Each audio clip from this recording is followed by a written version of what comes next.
Perkataan ruh seorang yang sudah mati berada di ruang rumah kita. Ada yang berkata selama 3 malam, ada yang sampai 40 malam. Kasihanlah, ruhnya lagi diam di rumah, jasadnya di kuburan. Terus ngapain jasadnya di situ, kasihan sendirian? Kalau orang sudah di alam kubur, kemudian akan dikembalikan ruhnya. Buat apa Allah kembalikan ruh? Supaya proses langkah awal hisab. Tapi hisab yang masih istilahnya ringan, menghadap mungkar nakir. Ada beberapa pertanyaan yang perlu kita jawab saat menghadapi mungkar nakir. Seandainya kita berhasil lolos dari pertanyaan dan kita bisa menjawab seluruh pertanyaan mungkar nakir, berarti akan kita menikmati. Kalau lagi menikmati di alam kubur, bahagia, kuburan kita menjadi raudhatun min riyadil jannah, taman dari taman surga. Buat apa ruh kita keluar dan diam di rumah kita selama 40 malam?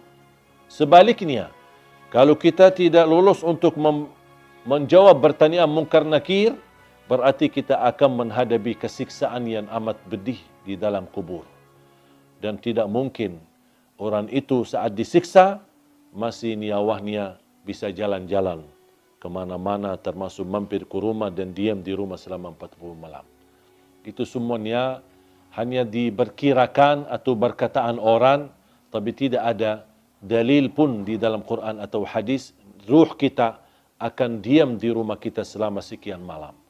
Ruh kita berada di dalam tubuh badan kita saat kita dikuburkan. Allah kembalikan ruh kita akan menghadapi mungkar nakir. Kalau anda lagi menikmati bahagia, berarti akan merasakan kenikmatan tersebut bukan hanya jasad kita, tapi jasmani dan rauhani kita.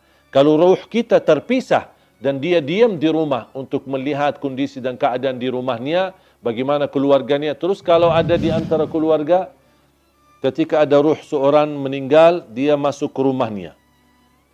Terus ternyata istrinya tak nangis setiap malam. Pasti dia sakit hati. Bukan sakit hati, ya sakit ruh. Apalagi kalau istrinya nikah. Kok malah tinggalin aku meninggal malah kamu nikah. Berarti ruhnya lagi sibuk urusan keluarga. Ini semuanya tidak masuk akal. Makanya jemaah sekalian, jangan terlalu percaya hal-hal yang aneh-aneh. Kalau kita bahagia di alam kubur, berarti ruh kita akan disibukkan dengan kebahagiaan. Kalau kita lagi di alam kubur disiksa, na'udzubillah min zalik, berarti ruh kita akan kesibukan dengan azab. Na'udzubillah min zalik. Wallahu ta'ala.